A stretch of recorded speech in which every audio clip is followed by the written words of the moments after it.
Welcome to Dr. Osborne Zone. With everybody falling down around us with colds and flus right now, I think it's imperative that you arm yourself with the right information to protect your family, but also to overcome should you get sick. So on tonight's show, we're doing a deep dive on natural remedies that actually work for colds and flus. Stay tuned, we'll be right back. You unlock this door with the key of compassion. Beyond it is another world, a world of science, a world of common sense, a world of sanity. You're moving into a land of both empathy and ethics, of nutritional knowledge and empowerment. You've just crossed over into Dr. Osborne's Zone. Hey, welcome back to Dr. Osborne's Zone. Today, a deep dive on natural remedies that work for colds and flus. And so we'll start with some very fundamental basic things that most of you may already have around your house that could be extremely helpful. So one of the first symptoms of a cold and or flu at the onset, right? So at the certain onset, we get typically a sore throat. Now, this is when you really want to attack it. Don't wait for that throat soreness to linger for days or a week at a time, because that's your early warning sign to take action now. And so these first three things here, peroxide, salt, and silver, can be extremely effective at not only knocking out that sore throat, but many times that infection starts in the tonsils. It starts in the back of the throat. And so if you can knock that out before it gets down into your GI tract or before it goes systemic, you're going to prevent a whole lot of problems from occurring, and you might just stop yourself from getting sick altogether. So gargling with peroxide is something that you can do. This is very common. Most of you probably have this in your home medicine cabinets, but ideally make sure it's food grade. And make sure that you spit it out. You don't want to swallow peroxide, so spit it out, gargle with it, and then spit it out. You can do the same thing with salt water, concentrated salt water, and you can do the same thing. This one right here is my favorite, is to gargle with silver. Now, silver has a long track record of having natural antibiotic,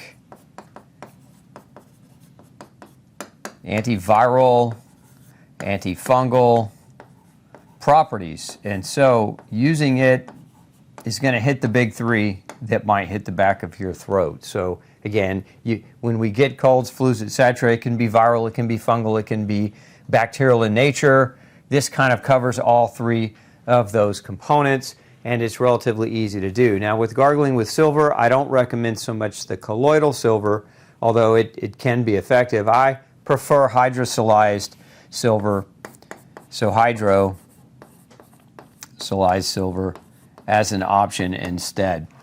This type won't store abundance in your tissues. If you're doing this on a regular daily basis, it won't turn your skin gray as colloidal silver in higher doses can. But hydrolyzed silver, so again, hydrolyzed silver and gargle with it. Now, you can swallow the silver, so when you swallow it, it's going to go into your body, into your system, and it's going to go systemic. It's not dangerous to swallow the silver, unlike the peroxide. Okay, now, if you're starting to warm up, if you're starting to run a fever, a cold compress, this is especially true if the throat's getting sore and you're developing headaches, so you can use a cold compress both on your forehead for that headache and on your temples for that headache. Some people get really tight through the back of the neck, and so that cold compress is just very relieving. Most of you have something like that at home, so it's really low-hanging fruit, really inexpensive, and for most of you, relatively free. And then there's a couple of other really effective immune-boosting teas that you would consider. One is echinacea, which you can find in most grocery stores. The other being golden seal, also you can find in many grocery stores. Now, golden seal can be super, super bitter. Just fair warning, if you've never had golden seal tea, what a lot of people want to do with golden seal is they add sugar to take away some of that edge. Don't do that. Why? Sugar suppresses your immune system. So we don't want to add something like sugar that can do that. If you want to sweeten golden seal, use a local organic honey. Honey's got immune properties as well, and it'll sweeten that tea and take off the edge. Okay, let's talk about the symptoms of lung and nasal congestion. Many of you get heavy mucus buildup in the lungs and in the sinus cavities, and creates a tremendous amount of breathing problems and just congestion in and of itself. So both breathing through your lungs, but also breathing rather through your nose and also into your lungs. One of my favorite remedies for mucus is this top one right here. That's NAC, N-acetylcysteine. Let's make this white. N-acetylcysteine is a mucolytic, so it breaks up mucus. So if you've got mucus deep in your lung fields, it's going to help to break that up so that when you cough, your cough is productive. Remember that excessive mucus can be a breeding ground for microbes. And one of the things that sometimes happens is your problem starts with possibly a virus. But then it progresses because viral infection can increase or cause a lot of increase in mucus. And now that mucus becomes a breeding ground for bacterial growth. And so this is why sometimes when people get sick, it lingers. Because it takes that initial phase for the virus and they kind of start getting over that, but all that extra congestion led to bacterial overgrowth in the mucus tissue. So getting that mucus out of you as quickly as you can, making it productive, and coming out of you is very, very smart to do. So N-acetylcysteine, my opinion, one of the most effective ways to do that. Now, dosing 1,500 to 3,000 milligrams per day when you're sick. This isn't a lot for long-term use, but when you're sick, it's perfectly safe to use that. And especially if you're using Tylenol, so those of you that are taking Tylenol when you don't feel good, some of you take it to break a fever, or for the aches and pains. Remember, Tylenol damages the liver. The antidote to Tylenol is N-acetylcysteine. They use that. It's actually a hospital drug they use to help people overcome the overuse of Tylenol. So, not that I'm a fan of Tylenol, but if you are using it, N-acetylcysteine is just going to add a layer protection between the drug and your liver, and so effective in that way. Silver, we mentioned silver a moment ago, but silver spray, you can do silver in multiple different ways. So one of the things you can do with silver is you can gargle with it and then swallow it. But one of the other things you can do with silver is put it in a neti pot. And then you can take it up the sinuses. Now some people use a hook nose bottle. There's also a machine called a Navage device. These are all good ways to take liquids into the sinus cavities. So silver, sometimes what happens is that you have breathed in a viral particulate or bacteria and they're colonizing in your sinuses, in your upper respiratory system. And so a neti pot with silver in it can sometimes be very effective to drain and clean out the sinuses and prevent, again, mucus from accumulating and allowing for festering of other microbes. Then we have other things. Thyme. Also, thyme is super effective at clearing the sinuses. So thyme as a general, and you can use the herbal thyme, you can use the essential oil thyme. There are a number of encapsulated varieties of thyme that can be used for this as well. 500 to 1,000 milligrams. If you're taking it orally, it's a pretty good amount, and that's per day. As well, turmeric. And turmeric can reduce some of the swelling of nasal passages. And so in that way, it might help to soothe the nasal sinus cavity, but also help and improve breathing. For turmeric, very similar dose structure, 500 to 1,500 milligrams a day. Again, this is just acutely while you're not feeling well. And then eleuthero as well. This is one that helps open up the sinuses and can help with breathing. Bromelain is a proteolytic enzyme that helps to break down mucus as well, so it can give relief in that way. There are a number of different formulas that will have all of these. If you go to the health food store and look on that cold and flu remedy aisle, you'll oftentimes find products that might contain multiple of these ingredients simultaneously, to include licorice root, which is also good and helps to support the immune system and helps with sinus congestion and nasal congestion. So these all different plant-based products that can be used, very, very effective when you combine them. Now, one of probably the most underrated thing to get done when you're not feeling well, and this is a lot of times because people don't want to get out and about when they're sick, but if you're congested in the head, chiropractic adjustment of the neck, because those lymph nodes sometimes will back up and it'll make it hard for the lymphatic fluids to drain from your head. That increases the tension and the pressure, leading to headaches and stiffness and achiness. So a good chiropractic adjustment of the neck can be very, very helpful for symptomatic reduction, as can adjustment of the ears. When you adjust the ears, or when your chiropractor adjusts your ears, there's a tube that runs down the back of them called the eustachian tube, and sometimes that tube gets clogged, and so fluid will accumulate, and that can increase the risk for other infection, for secondary infection. So if you start with an upper respiratory infection, it can sometimes go to the ears, but a good adjustment of the ears will open up the eustachian tube, allowing that fluid to drain down. And I've actually had an interesting story. I had a pediatrician one time come to my office, and she was having a tremendous struggle with seasonal allergies, and as a result, her immune system was so overwhelmed, she was chronically sick. She was sick all the time. So I sat her down on my table and I adjusted her ears, and immediately she got up and ran to the bathroom, because when we adjusted her ears, so much mucus and drainage came down into the back of her throat that had been just stuck in her head. So she was able to get tremendous relief just from one simple ear adjustment. So don't underestimate the power of a physical manipulation to get some relief. Now, one of the other things I like a lot are essential oils as they relate to opening up the airways and helping breathe. And so one of the most effective ones, my favorite one, just reminds me of there's a brand called Vicks Vapor Rub, which I wouldn't use that personally. But eucalyptus is if you've ever smelt that, that's eucalyptus. And so eucalyptus opens up those passageways. And so you can take the essential oil eucalyptus and just dab a little on the chest.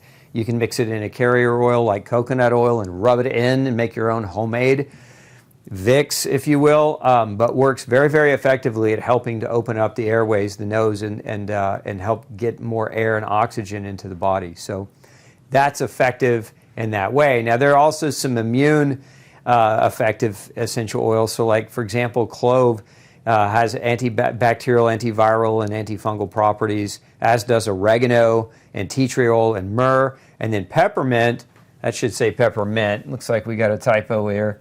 We'll put a T in there. But peppermint, like eucalyptus, can open up the air passages. So breathing that in, if you've got an essential oil diffuser by your bedside, that can help a lot of that mucus congestion that occurs when we get a cold or a flu.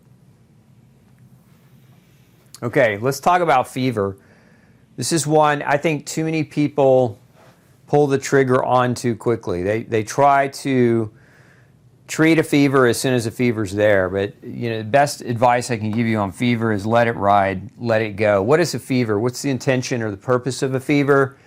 It's to increase the temperature, because when the body temperature is increased, we kill off bacteria, makes it harder for them to thrive and survive, and viral particulate. So we want to kill these guys. And our body's natural response is to have a fever. Now, what happens a lot of times, and I see this all the time in younger moms that don't have just the experience. So if you're a younger mom watching this, no offense to you, it's just an experience thing. But, if the fever's, 101, even up to 103, let it go.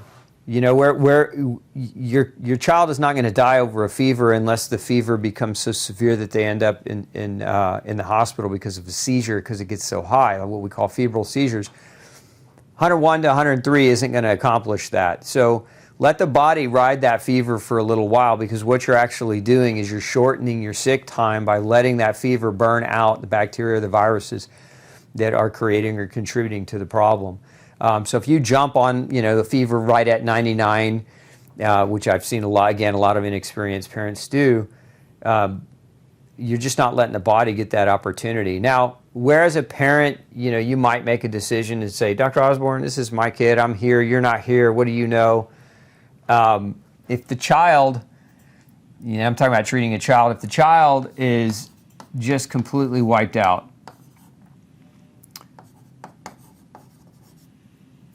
I should probably spell that correctly. And miserable. Sometimes you make that decision to try to break a fever because you're just trying to you're just trying to be empathetic to the child. Now, if it's you, sometimes just you can't handle it any longer. So what I'm trying to say is, try to let the fever ride, but if you need to break it because you're just absolutely miserable, don't feel bad about doing that either. But let it ride as long as you can. One of my favorite ways to break fevers is right here. I don't like the ibuprofen. So ibuprofen reduces vitamin C. And when we're trying to fight a cold or a flu, we don't want this. It also reduces iron, which is also antibacterial. So we don't want to take a medicine to lower our fever that actually blocks nutrients that protect us and help our immune systems function. A lot of ibuprofen, too, is contaminated with filler ingredients that aren't good for us.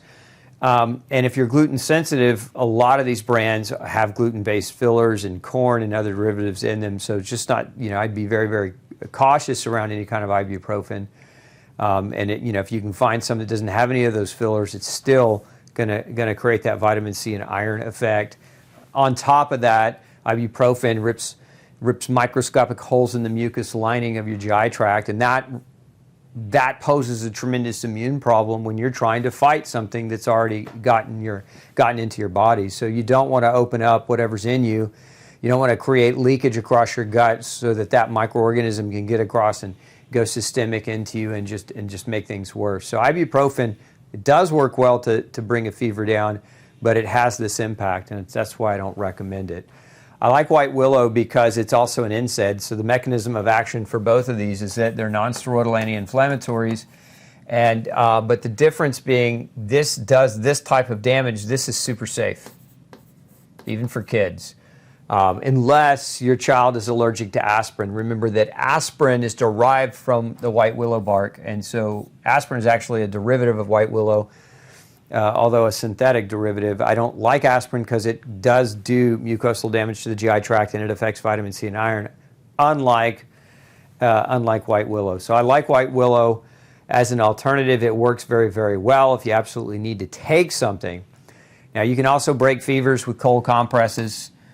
As we mentioned earlier, if you had headaches, aches, and pains, cold compresses work well for that, but also work well to bring temperature down, especially if you put that cold compress on the forehead or on the back of the neck. A cool shower or bath can also help to break a fever. Epsom salt as well in that bath when you're using it. So these are just, again, natural things that you can do to break that fever. My favorite being, if you need something medicinal, the white willow. Now, some people like to take the Tylenol. As I mentioned a moment ago, Tylenol can damage the liver. Tylenol also commonly contains a number of fillers.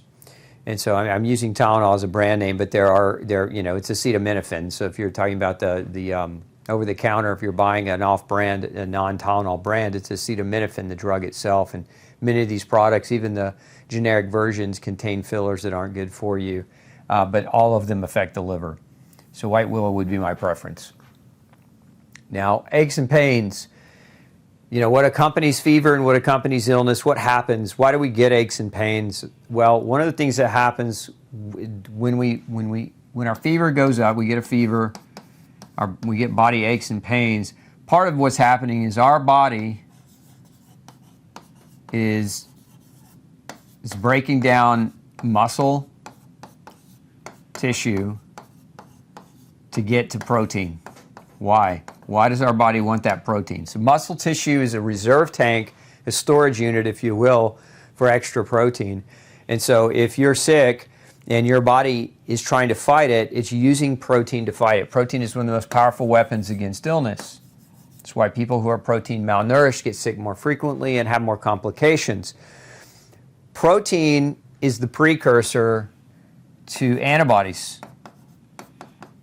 It's how we make antibodies. So if you want a good reservoir of protein so that you can have antibodies for those times where, because we all get sick, none of us are fully immune, we can all get sick, but the more muscle mass, lean mass you have, the more protein backup plan you're going to have to make these antibodies.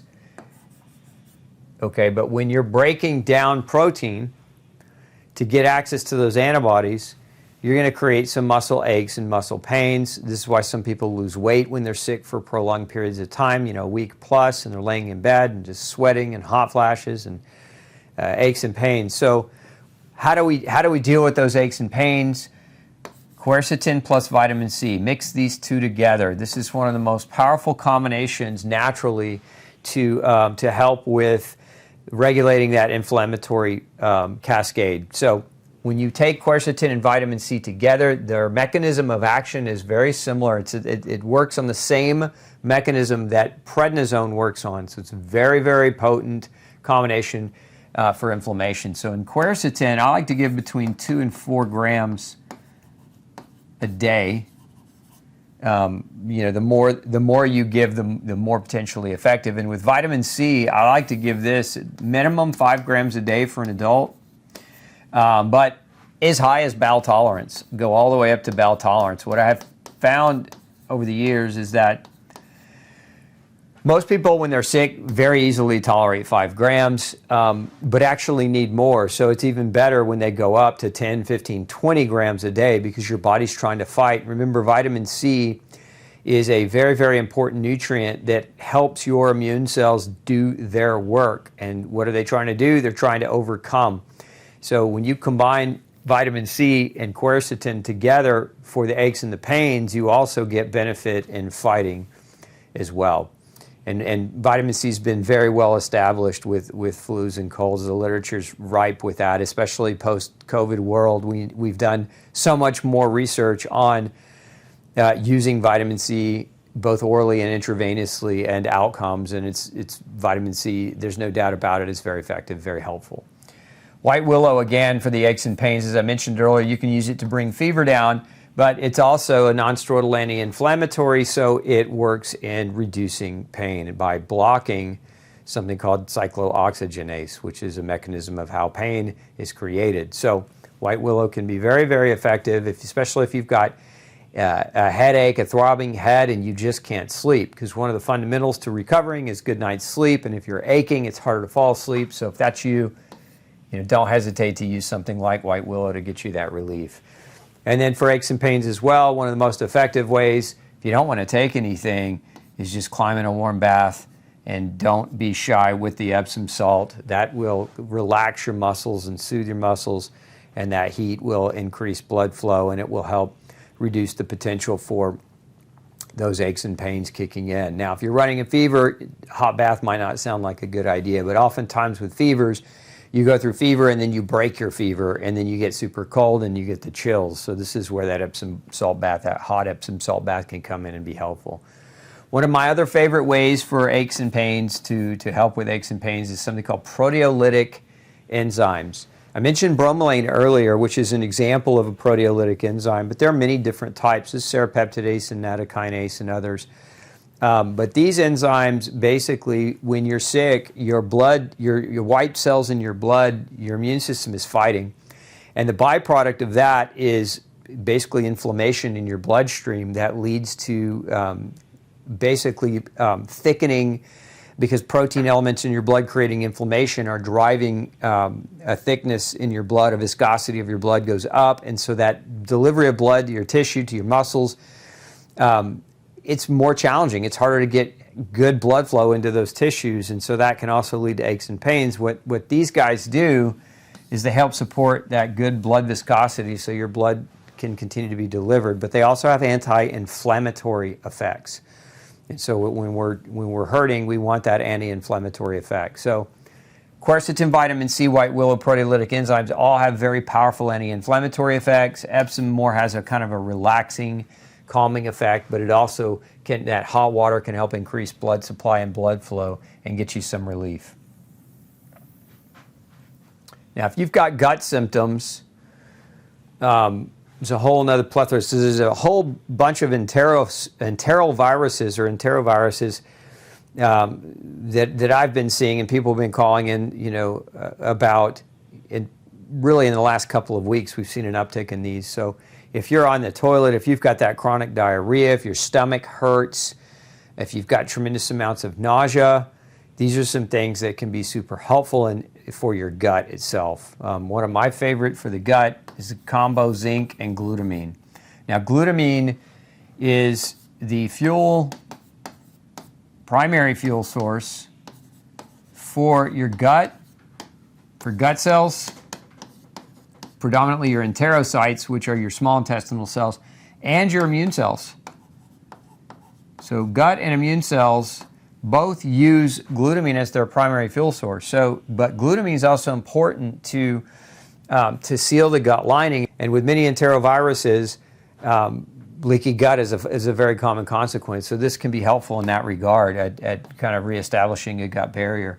Zinc helps glutamine do that job, by the way. Now, zinc also blocks viral replication in multiple different ways. There are a number of different mechanisms by which zinc can block viral replication and viral spread. So, getting that zinc in on the gut, if you've got an enterovirus, can be effective at helping stop it. But zinc can also soothe the gut because it's necessary to help heal the gut. So if your gut's being damaged by a virus, that zinc is a building block to help that gut heal. NAC, we've mentioned a number of times already, but NAC can be very effective in this combination. One of my favorite, though, is if your stomach just hurts, is to use these things: slippery elm, mucin, chamomile, cat's claw, MSM, which is an anti-inflammatory but also soothes the gut lining.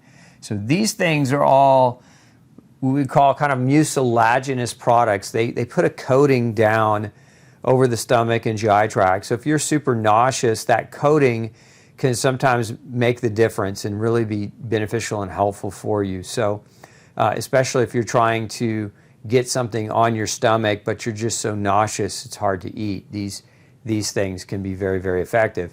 Now, quercetin, we mentioned earlier as well. Quercetin helps with gut symptoms because it has antiviral properties. Quercetin actually helps push zinc into your cells. It actually is called what's known as an ionophore. It helps zinc get into the cell, and when you're trying to fight a gut virus, that sometimes can be an invaluable tool.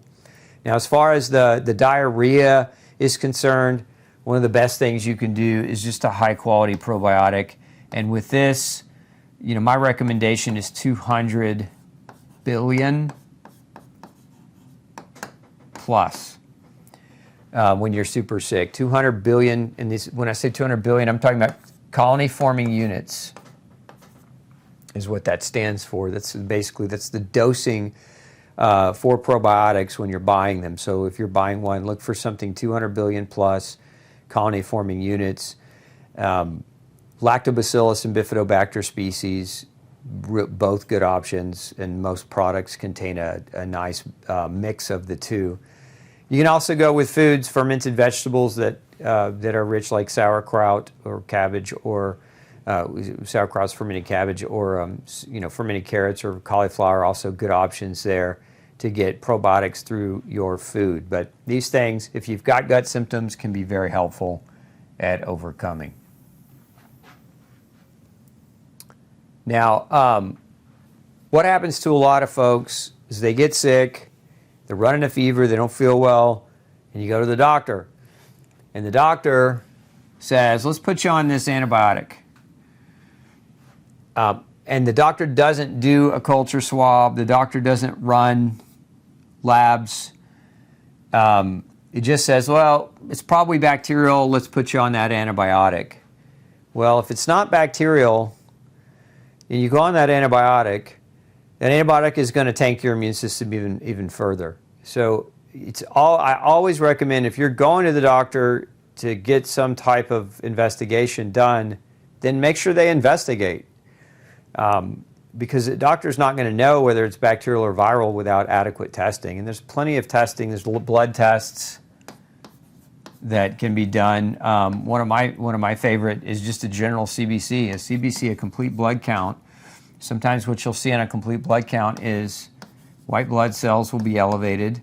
That indicates an infection. It doesn't indicate what kind of an infection. Then you can look at, there's different kinds of white blood cells. So if you have elevation of what are called neutrophils, this is commonly associated with bacteria. If you have an elevation of lymphocytes, this is typically associated with a viral infection. Again, these are just insights. It's not 100% definitive, but if your doctor's at least doing this much, this may help him make a decision to say, no, this neutrophils are super high, and your symptoms match bacterial infection. So that's just one mechanism. Now they can also do a swab, a culture. Cultures can be done of your, you can do a nasal culture. If you have an upper respiratory infection, it's probably the easiest type to do. And generally those can identify different types of bacteria that might be the culprit at hand. And then the lab tests are a little bit better to differentiate. You can do different kinds of antibody tests for different types of viruses, but there's three main types of antibodies that your doctor can measure: IgG, IgA, and IgM. And so those all can point to viral versus bacterial infection, and you want to get as much crystal clarity around this, because if you have a bacterial infection, an antibiotic might be worthwhile for you to use. If you have a viral infection, though, an antibiotic would be the wrong move, and all it would really do is serve to wipe out your microbiome and make your immune system more susceptible to recurring infections throughout the season. So keep those things in mind. Test, don't guess. Make sure your doctor's doing the work of testing to get you the best if you're considering that antibiotic, because again, there are lots of natural things that you can do, even with a bacteria. Vitamin C, high doses of vitamin C, high doses of zinc, high doses of vitamin D, high doses of N-acetylcysteine, and we'll talk about the immune protocol alternatives that I like to recommend people investigate in lieu of something like this, or even in lieu of a antiviral, because those chemical medicines don't come without consequence sometimes. And just make sure too that your doctor, if he's giving you something like that, that you talk about the risks. What are the risks? What are the side effect potentials for these medications? Because if your condition isn't life-threatening, then it's more important to understand those risks. If you're just uncomfortable and you're just not feeling well, but the situation's not life-threatening, then you don't want to necessarily take a powerful medication that has serious risks. Remember, it's all about informed consent so that you can make your best decision. And we'll get into some alternatives here in just a minute. Okay. Now, one of the things, I'll just say this. Actually, what I'll do is I'll draw it. So a lot of people want to do this.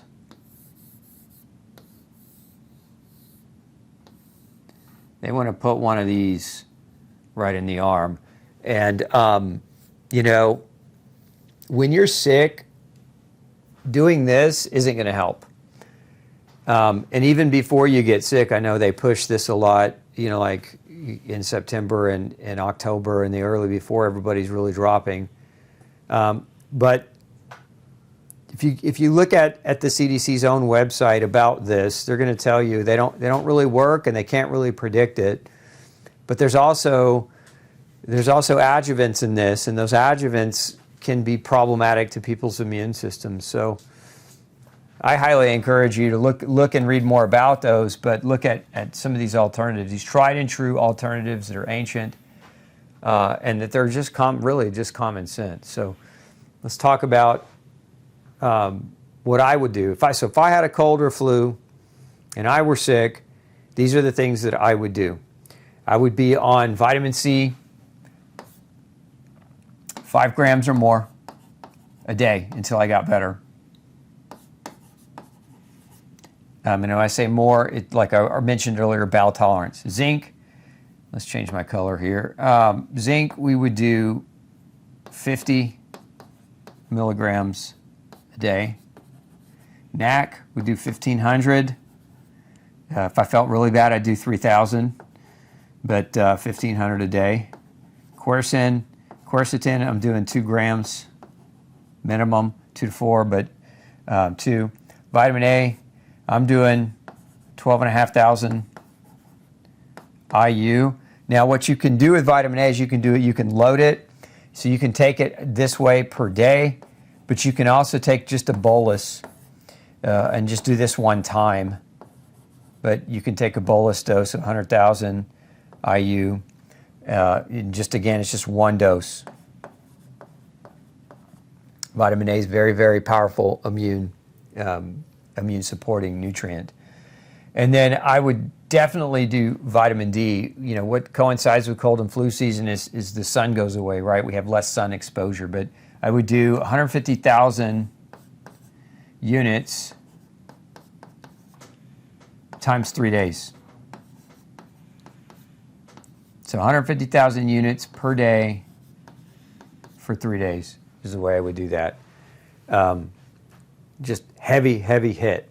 And then I would also take lysine. And lysine, you know, when you're sick, one of the things that lysine is known for, especially, excuse me, if you have a virus, is it blocks viral replication. It inhibits viral replication. We see this with like HPV. If any of you have ever had a herpes virus where you got fever, blisters, or cold sores, and went over the counter to look for remedies, number one ingredient for viral blisters or cold sore is lysine. Lysine's very well established as being very effective at helping with, you know, with virus replication, so reducing its ability. Viruses, it's a whole thing. We'll talk more in depth about it. But lysine basically, it interferes with arginine uptake into viruses. Now, viruses need arginine for their replication, so lysine kind of acts as an arginine antagonist, and in that regard starves out viruses. And so if you are supplementing with high doses of arginine and you're sick, you definitely, if you have a viral infection, you want to maybe stop that until you get over it, because lysine, because when you're on a high dose of arginine, it will lower your lysine levels and it will make you potentially more susceptible. But lysine, very effective as an antiviral. It inhibits viral replication. And then up here, I'm talking about a botanical nutrient blend. What are we referring to? Elderberry, one of my favorites, and andrographis, also one of my favorites. The combination of these two with all these other things, hit it hard up front. This is what I would do, and generally when I do this, you know, I don't have any downtime. I might just feel bad for a day, but I don't have any downtime. And, you know, nobody wants to be down a week or 2 weeks.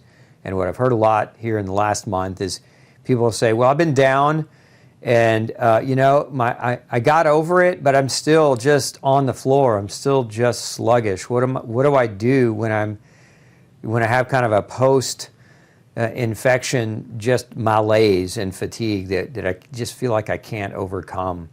The number one way to overcome that is going to be this right here. If you haven't done this, you know, and with some of you are saying, how do I do that? I live in Alaska, or I live somewhere where the sun's not shining right now, or where it's so cold we can't get out. But this is it. This is the best way to overcome that linger.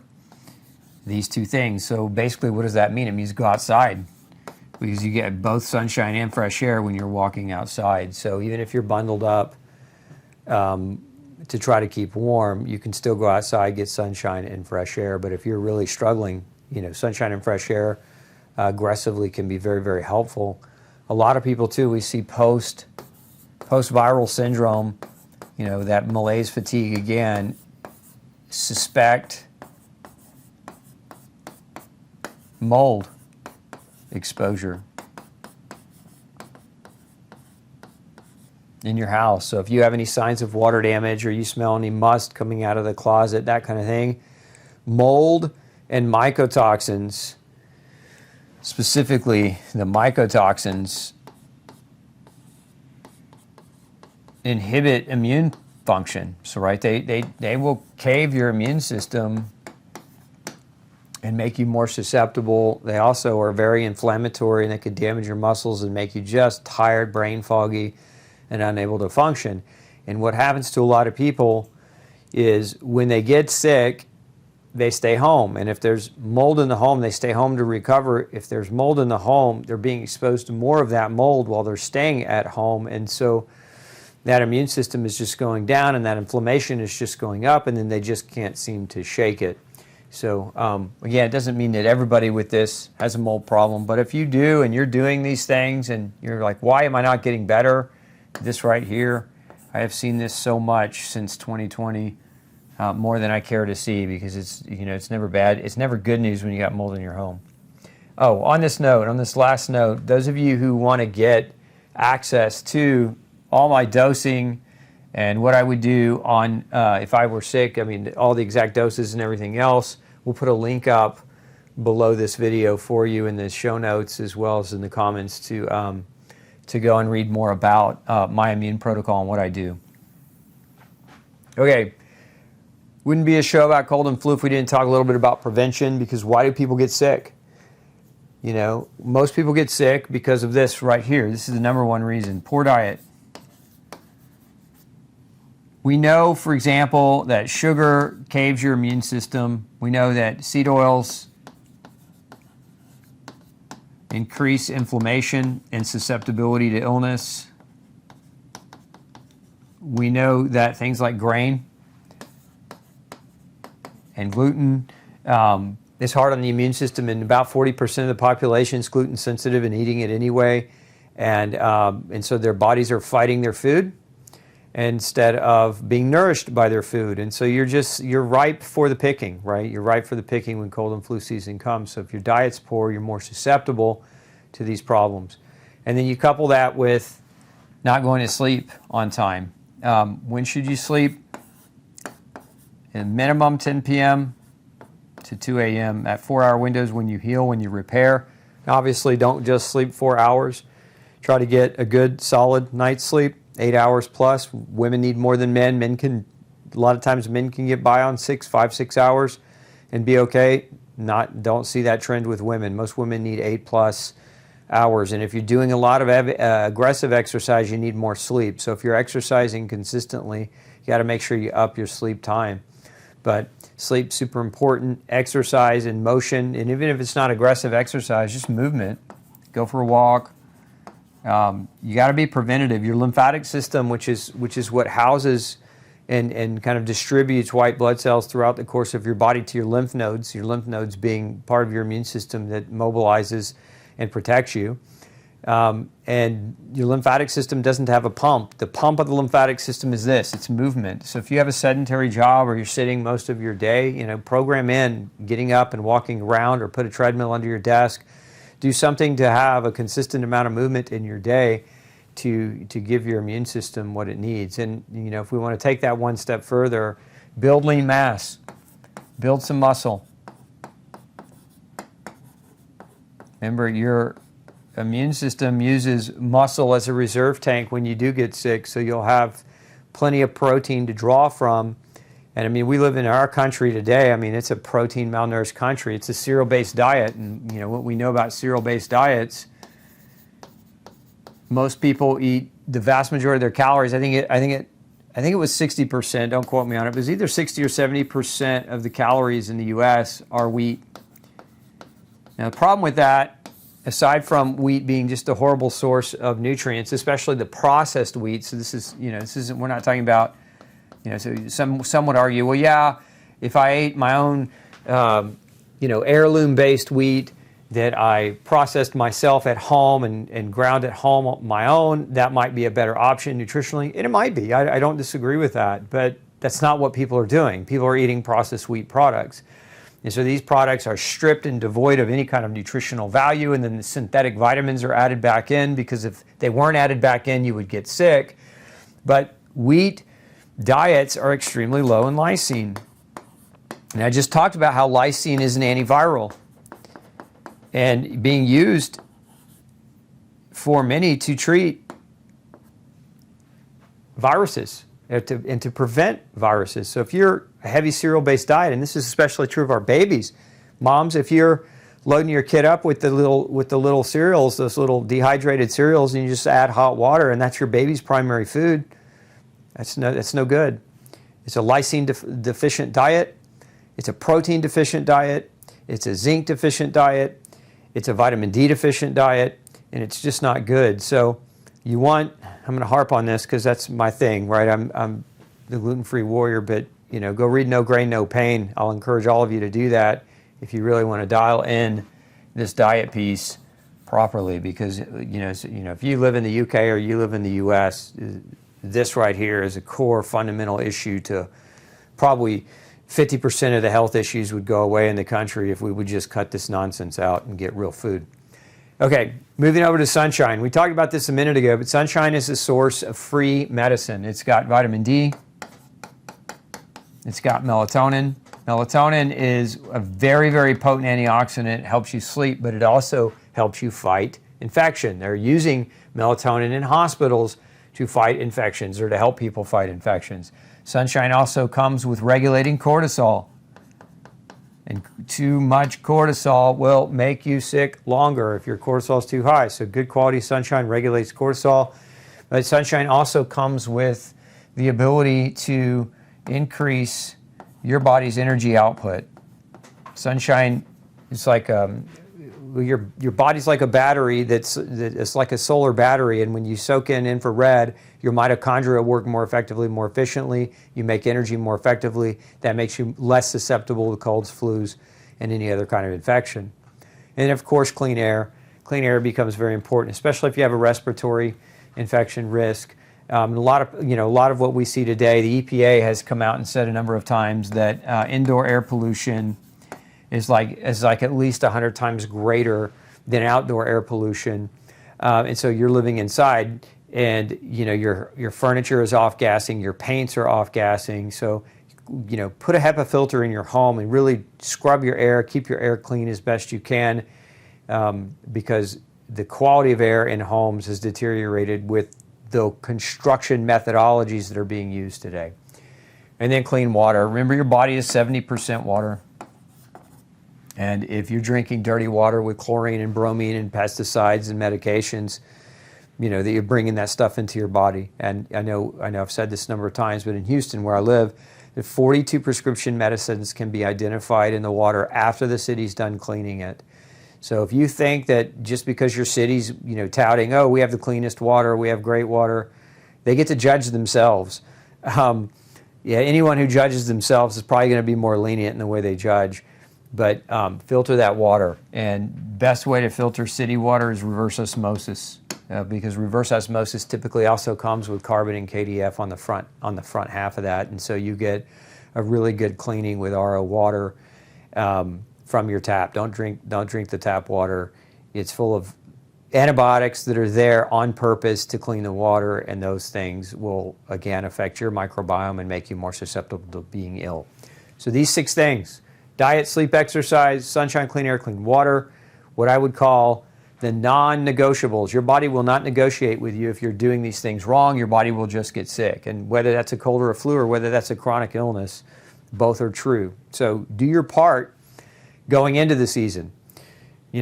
Why people are getting sick right now, in my opinion, is a pretty obvious thing. That this went out the window. Prevention went out the window during December. In January, what happens? And we got Christmas. Well, even before that, we got Thanksgiving.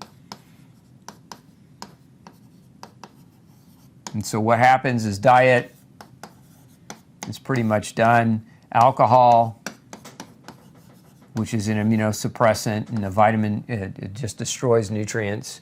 So you get increased alcohol, you get terrible diet, you get increases in stress. It's winter, so there's no sunshine. And many of you with that increase in stress have sleep issues, right? So it's just like a perfect recipe. This time of the year for many is just a perfect recipe to decimate the 6 fundamentals. And so then we get into February, it's no wonder that people start dropping around us. So do your part in the front, do your part on the front end. An ounce of, what did I say, an ounce of prevention is a pound of cure. I think that was Ben Franklin. And it's very, very true as it relates to this. Again, there's no such thing as foolproof protection, but if you're doing these things, it'll go a long way, because even if you get sick, your downtime will be diminished, and your severity of illness will be diminished. So do those things, and you'll go a long way to being a healthier you. Look, I hope this was helpful for you, especially if you're struggling. Make sure you come visit me at glutenfreesociety.org if you're not already on our email list there. If you sign up, we'll give you a bunch of free information on nutrition, diet, and lifestyle, and how to navigate illness. It's invaluable information that could help you change the trajectory of your life. Thanks for tuning into Dr. Osborne's Zone. Make sure you hit that like button. If you know somebody that will benefit, make sure you hit that share button. Remember, we're trying to save 100 million lives, and we can't do it without you. Thanks for being here. Thanks for tuning in to the Dr. Osborne Zone. Don't forget to share, like, and subscribe for more content like this, and make sure you come back next Tuesday at 6 p.m. Central Standard Time and Thursday at noon 30 for more episodes.